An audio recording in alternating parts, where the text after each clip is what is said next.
Dito nyo unang maririnig, Gabby Concepcion, lalayasin na nga ba ang kanyang manager na si Rose Flaminiano. Explosive yan at ang full details mamaya.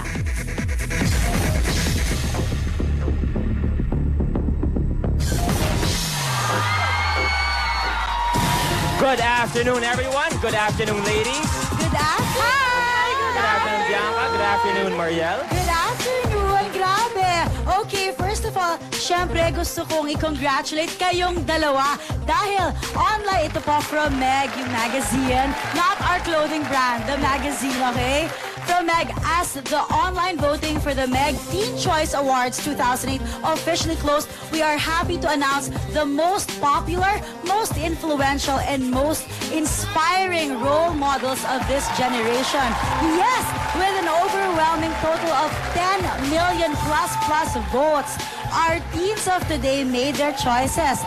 Ang kanilang favorite male host, Luis Manzano, at ang favorite female host, Bianca Gonzalez. Oh, para sa akin yung flowers. Para sa'yo, congratulations sa atin. much. But gusto ko magpasalamat sa lahat ng bumoto at sa Luisters, Nebzos, Luinis, Lucky Charmers, Papi Babes at sa Billmanians at sa lahat. Maraming salamat po. Yes, thank you so much, of course, to Meg Magazine and MMPI and all the Biancasters, Biancanatics, Pudgies, lahat. Thank you, of course. Yeah, you're so beautiful at gwapo ka rin. Ay, maraming salamat. Sinama mo Sexy ako. ka ka mo. That just goes to show na talagang eLive has the best host. Kinukwento ko sila. Kasi yung girl host, ang nominees na tatlo, Tony, Mariel, and Bianca. Oh, diba? Maraming salamat ulit sa lahat ng Thank bumoto. you. At it is gonna be a very, very hot show today. At we would like to congratulate Casey Concepcion sa very successful na US premieres ng For the First Time. At mga kapamilya, mainit-init pa dahil kanina umaga nakausap natin pagdating ni Casey sa Pilipinas. Kaya eto si Casey. Hot, controversial, this is it. Tagumpay, Casey Concepcion, mainit na tinanggap sa special screenings ng For the First Time sa Amerika. Sa isang Entertainment Live scoop, sinundan si Casey sa kanyang trip from Pinas to America. Last Friday, September 5 at 8 p.m., pagdating pa lang ni Casey sa Los Angeles Airport, mainit na kaagad siyang sinalubong ng mga kababayan nating TFC supporters. I'm really happy to be in LA, and I haven't been here in a few years, so it's really nice to see everyone again. And I know how it is to be living away for so long. Kinabukasan, September 6, umaga pa lang ng Sabado ay kitang-kita na ang mahabang pila ng mga Pinoy sa Alex Theater sa Glendale, California.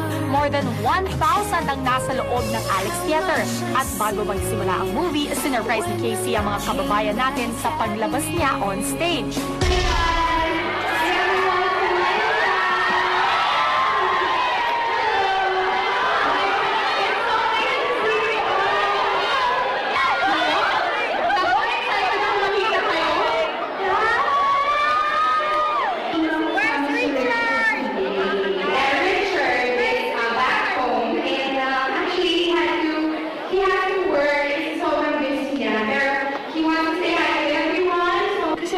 Trabahong gagawin eh. Nice movie. Beautiful. Casey's beautiful. I like the team up. You know, actually, they look good together. I love it. It was really sweet. Yeah, cute story, cute story. Casey, I just want you to know we enjoyed it. Nakipag-meet and greet at autograph signing din si Casey sa kanila. Hindi ko na-expect na ganito karaming tao, ganito karaming Pinoy ang dadating. It was really, really nice to see everybody was so excited about the movie, and it was worth the whole journey, the whole trip coming here. Kinagabihan, lumipad naman si Casey papuntang San Francisco para sa special screening ng For the First Time sa Fox Theater. At katulad na lang ng sa LA, bonggang-bonggang tinanggap rin ng mga kababayan natin ang For the First Time. At kanina at 3:30 a.m., balik Pinas na si Casey mula sa kanyang successful US trip. Maraming tao. Ang dami-dami nila na to the point na dumating yung mga fire marshals ng San Francisco, ng Los Angeles para i-stop sila dahil nasa mga kalye yung mga tao naghihintay papasukin. Kahit na wala si Chart kasama ko sa tabi ko, masaya-masaya kami kasi binabalitaan ko rin siya tungkol sa mga pangyayari doon. Magsasama kami sa Vienna, Austria para naman sa premiere. Thank you sa oras ninyo, nag-aksaya kayo ng panahon at talagang papasalamat kaming lahat. kapamilya, last week, live nakausap natin si Rufa Gutierrez at kwento niyang di umano'y konfrontasyon nila ni Riza Santos. And as promised, eto naman ang panig ni Riza. Watch this. Fresh? Sarah Geronimo nahaharap sa mga panibagong kontrobersiya. Matapos ang success ng box office hit movie niyang A Very Special Love, balik recording scene si popstar Princess Sarah Geronimo para sa kanyang 5th studio album na Just Me. At si Sarah going international dahil maliban sa duet niya with Backstreet Boy Howie, ang teleserye niyang Pangarap na Bituin, napili rin daw as the regional semi-finalist for the telenovela category ng 2008 International Emmy Awards sa Hollywood. Big thing na yun. Kaya, bonus na po yun kung mananalo po kami. Sinagot ni Sarah ang ilang intrigang ibinabato sa kanya. Una, ang napapabalitang part 2 ng tambalan nila ni John Lloyd Cruz. Ayan ang hindi ko po masasabi. Wala pang assurance dyan. May plano po, pero hindi pa confirm po. Gusto niyo po ba? Ikalawa, ang reaksyon niya sa pahayag ni Bea Alonzo na hindi raw totoong nagselos ito sa pagtatambal nila ni John Lloyd. Pag nakikita nga kami ni Bea, sinasabi niya, ang ganda-ganda ng movie, ganyan-ganyan. Nakakatuwa kasi isang Bea Alonzo para mapapanood mo ng ganon at mapasaya mo. Iba yun. Ikatlo, ang reaksyon ni Sarah sa mga pang-iintriga at pagkukumpara sa A Very Special Love at For the First Time. Iba yung ginawa namin ni John Lloyd, iba yung ginawa ni Richard at saka ni Casey. At sana, i-appreciate na lang ng tao, huwag nang bigyan ng kahulugan. Sa tagumpay ni Sarah sa kanyang mga projects bilang singer, endorser at ngayon bilang isang box office actress, marami ang nagsasabing siya na raw ang susunod sa yapak ng superstar na si Nora Honor. Talaga po na ako, hindi na naman yung ngiti ko. Oh! Wala pa po ito sa kalingkingan ni Miss Nora Honor. At saka, unang saba ko pa lang po ito sa pelikula. Wala pa akong napapatunayan, kumbaga, sumamba isa pong pelikula. Siguro doon natin malalaman po. Pero, Luis at mga kapamilya, bagong issue na kinasasangkutan ngayon ni Gabby Concepcion. Iiwan na nga ba niya ang kanyang manager? Kapit na dahil heto na.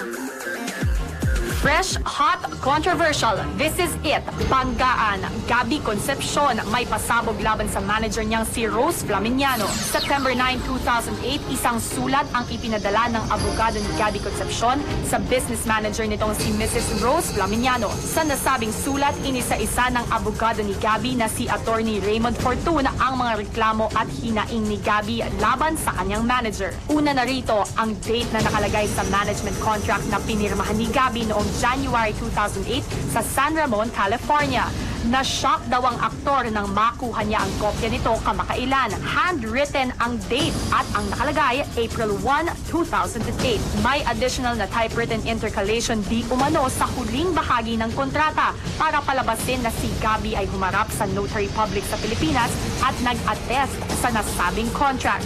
Ito di umano ay nangangahulugang panloloko. Inilagay din di umano ni Rose Flaminiano si Gabby Concepcion sa possible criminal charges dahil sa pagpapabayang mabayaran ng kanyang tax liabilities sa kanyang mga proyekto mula pa noong April 2008.